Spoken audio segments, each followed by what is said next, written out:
میں بھی چلتا ہوں تمہارے ساتھ۔ یشیب اپنی سائڈ کا دروازہ کھول کر باہر نکلا اور ہیر کی طرف آ کر اس کا ڈور اوپن کیا۔ آؤ نہیں، اس کے مزید بولنے سے پہلے یشیب اسے باہر نکال چکا تھا۔ وہ ہیر کا ہاتھ تھام کر ساتھ چلتا ہوا حویلی کے گیٹ تک آیا۔ اب تم جاؤ، میں بھی یہی ہوں۔ ہیر نے دونوں ہاتھوں سے یشیب کے بازو کو زور سے پکڑا، جیسے کوئی ننھا بچہ کسی اپنے کے دور جانے سے خوف زدہ ہوتا ہے۔ یشیب نے اسے دیکھ کر اندر جانے کا اشارہ کیا، مگر ہیر اس کا بازو تھامے وہیں کھڑی رہی۔ یشیب اپنے بازو سے اس کا ہاتھ اٹھا کر اندر کی جانب بڑھ گیا۔ ناچارن ہیر بھی خوفزدہ سی پاؤں گھسیٹتی اندر داخل ہوئی۔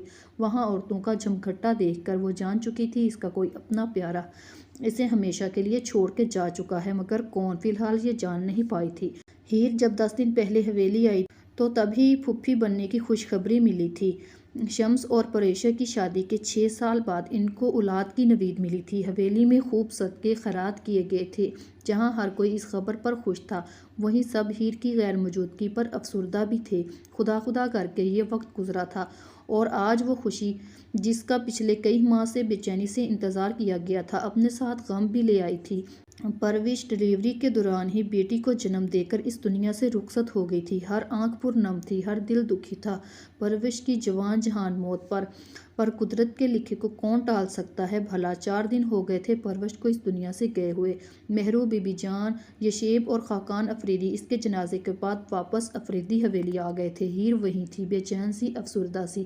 بہت بڑی قیامت ٹوٹی تھی ان کی حویلی پر۔ ہیر 4 دن کی بھتیجی کو چپ کرواتی خود بھی رونے لگ گئی تھی۔ یہ کیا ہو گیا تھا اس کے ساتھ؟ وہ معصوم سی بچی ہمیشہ کے لیے ماں سے محروم ہو گئی تھی۔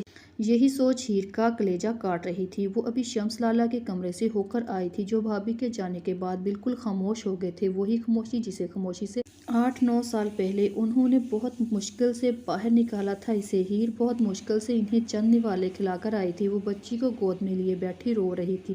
جب رحیمہ کمرے میں آئی، ہیر بی بی اسے مجھے دے دیں، آپ سے چپ نہیں ہوگی۔ رحیمہ نے بچی اس کی گود سے لے لی اور جھلاتے ہوئے لوری دینے لگی۔ چند منٹ بعد بچی سو گئی۔ ہیر بی بی اسے یہیں لٹا دوں؟ ہاں لٹا دو، ہیر نے آنسو پوچھتے ہوئے کہا اور اٹھ کر وضو کرنے چل دی۔ ہیر کو دیکھے آج 4 دن ہو گئے تھے اور یہی بات یشیب کو ڈسٹرب کر رہی تھی۔ وہ اس دن جس حالت میں اسے چھوڑ کر آیا تھا، اسے سوچ سوچ کر پچھلے 4 دن سے وہ بے چین تھا۔ مہرو اسے چائے دینے آئی تھی۔ جب یشیب کو کسی غیر معمولی نکتے کو گھورتے پایا، کیا حالت بنا لی ہے یشیب، خدا نخواستہ ہیر وہاں ہمیشہ کے لیے تو نہیں گئی؟ تم مجنوں بنے بیٹھے ہو۔ بھابھی، مجھے ہیر کی طرف سے پریشانی ہو رہی ہے۔ کیسی پریشانی؟ مہرو پاس پڑے کوچ پہ بیٹھ گئی۔ وہ اس کی حالت بالکل بھی ٹھیک نہیں تھی۔ اس دن صدمہ بھی تو اتنا بڑا ملا تھا۔ مہرو افسردہ ہوئی ہوں، پر ہم میں سے کوئی بھی دوبارہ وہاں نہیں گیا تو روکا کس نے ہے؟ دیور جی جب چاہے چلے جائیں دیدار کی خاطر۔ مہرو نے اسے اس کی بے چینی پر چھیڑا۔ یشیب مسکرا دیا۔ بھابھی آپ بھی نہ چلو، جلدی سے یہ چائے ختم کرو اور جا کر ہیر سے مل لاؤ تاکہ تمہاری شکل پر کچھ تو فریشنس دیکھنے کو ملے۔ مہرو اس کے بال بکھیرتی مسکراتی ہوئی کمرے سے باہر نکل گئی۔ یشیب نے جلدی سے چائے ختم کی اور چینج کرنے کے بعد ہیر کے گاؤں کی طرف روانہ ہو گیا اس سے ملنے۔ یشیب مردانے میں دلار خان کے پاس بیٹھا تھا۔ جب وہ آیا تو شمس خان بھی وہیں موجود تھا۔ اس دوران یشیب اور شمس کے درمیان کوئی بات نہیں ہوئی اور نہ ہی شمس کچھ بولا اور نہ ہی یشیب نے اسے افسوس کیا۔ کچھ دیر بعد شمس خاموشی سے اٹھ کر وہاں سے چلا گیا۔ اس کے جانے کے بعد یشیب نے ہچکچاتے ہوئے دلار خان سے ہیر کو ملنے کا کہا۔ ہاں ضرور ملو بیٹا، میں سمندر خان سے کہتا ہوں وہ تمہیں وہاں چھوڑ آئے۔ دلار خان اس کا کندھا تھپ تھپا کر باہر نکل گئے۔ چند منٹ بعد یشیب سمندر خان کے ساتھ حویلی کے رہائشی حصے میں داخل ہوا۔ ہیر ظہر کی نماز پڑھ کر نیچے آ گئی تھی، جہاں عورتیں بیٹھی سورج یاسین پڑھ رہی تھیں۔ ہیر بھی ان کے درمیان آ کر بیٹھی اور سورج یاسین پڑھنے لگی۔ عصر کی اذان کے بعد وہ سورج یاسین رکھتی اٹھی اور نماز پڑھنے کے لیے کمرے کی طرف بڑھ گئی۔ وہ ابھی راہداری میں تھی جب اس کی نظریں سامنے سے آتے یشیب افریدی پر پڑی۔ ہیر جہاں تھی وہیں رک گئی۔ یشیب بھی اسے دیکھ چکا تھا۔ وہ آہستگی سے چلتا ہوا پاس آیا۔ کیسی وہ مدھم سرگوشی ہوئی۔ ہیر نے اس کی طرف دیکھا اور اس کی نظروں میں اپنے لیے فکر دیکھ کر خود پر کنٹرول کھو کر اس کے سینے سے جا لگی۔ سب ختم ہو گیا خان، میرے لالا کا گھر اجڑ گیا، وہ اکیلے رہ گئے خان، ہمارے گھر کی خوشیوں کو کسی کی نظر لگ گئی۔ وہ اس کا گریبان پکڑتی ہوئی رو رہی تھی اور بول رہی تھی۔ کچھ دیر ایسے ہی روتے رہنے کے بعد یشیب نے اسے کندھے سے پکڑ کر سامنے کیا۔ رو مت پلیز، تمہیں یاد ہے نا ہیر، ایک بار میں نے تم سے کہا تھا مجھے عورتوں کے رونے سے نفرت ہے، تب میرا مطلب صرف تمہیں رونے سے منع کرنا تھا۔ میں تمہاری آنکھوں میں آنسو نہیں دیکھ سکتا ہیر، مگر پھر بھی بہت سارا رلایا ہے تمہیں، پر اب مزید نہیں، میں ان آنکھوں میں مزید آنسو نہیں دے سکتا ہیر۔ یشیب نے اس کے پھسلتے ہوئے آنسو انگلی کی پور پر لے کر کہا۔ اب اور نہیں میری جان۔ یشیب نے اس کی سرخ سوجی ہوئی آنکھوں کو لبوں سے چھو کر سرگوشی کی۔ اس کی حرکت پر ہیر ہچکچاتی ہوئی خود میں سمٹ گئی۔ میں تمہیں دیکھنے آیا تھا، دیکھ لیا، اب چلتا ہوں۔ وہ پیچھے ہٹتا بولا، کچھ دیر تو رک جائیں خان۔ ہیر بھاری آواز میں بولی، رو رو کر اس کا گلا بیٹھ چکا تھا۔ یشیب نے اسے ہاتھ لگا کر سر پر بوسہ دیا۔ میں پھر آؤں گا ہوں جی۔ گھر میں سب کیسے ہیں؟ ٹھیک ہے، مگر تمہارے بغیر اداس ہے۔ میں کچھ دیر اور رکنا چاہتی ہوں۔ ہیر نے سوالیہ نظروں سے یشیب کو دیکھا۔ رہ لو جب تک چاہو، مگر وہ رکا، مگر یہ کہ تم رو کر ان نینوں پر مزید ستم نہیں کرو گی، ہاں؟ ہائے رے تیرے جھیل سے نین، ان نینوں میں ڈوبنے کو دل کرتا ہے۔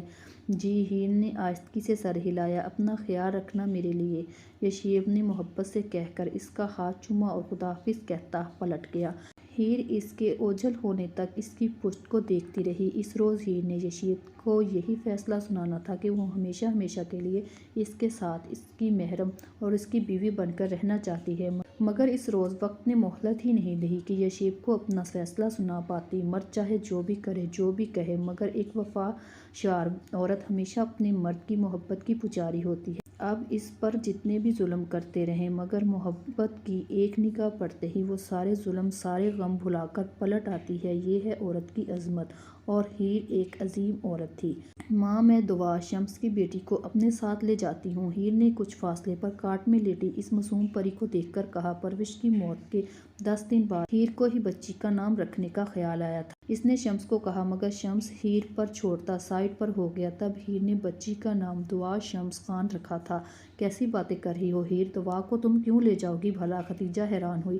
یہاں کون کرے گا اس کی دیکھ بھال؟ تم اپنے گھر، اپنے سسرال میں خوش ہو، ہمارے لیے یہی بہت ہے۔ دعا تمہاری ذمہ داری نہیں میری جان، میں زندہ ہوں ابھی اس کی دیکھ بھال کے لیے۔ مگر ماں، یہ اتنی چھوٹی سی ہے، ہیر فکر مند ہوئی۔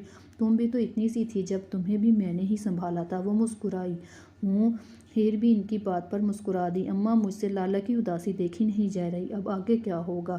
چند منٹ بعد وہ پھر سے افسردہ ہوتی ہوئی بولی، تم پریشان مت ہو، جو زخم دیتا ہے وہ مرہم بھی رکھ دیتا ہے، وقت کے ساتھ ساتھ وہ بھی سنبھل جائے گا۔ تم بس اپنے گھر کی فکر کرو، میں تمہارے بابا سے کہتی ہوں وہ خود جا کر چھوڑ آئیں تمہیں۔ نہیں اماں، میری یشیب سے بات ہو گئی تھی کل، وہ صبح لینے آئیں گے مجھے۔ چلو اچھا ہے، خدا میری بچی کو سدا سہاگن رکھے، آباد رکھے۔ انہیں ہیر کا ماتھا چوم کر ساتھ لگایا۔ آمین، ہیر نے کہہ کر سر ماں کی گود میں رکھا اور آنکھیں بند کر لیں۔ اگلے صبح وہ سب کی دعاؤں کے تلے پورے 1 ماہ بعد یشیب کے ساتھ واپس آ گئی تھی۔ اس 1 ماہ میں مہرو اور یشیب 1-2 بار اس سے آ کر مل گیا تھا۔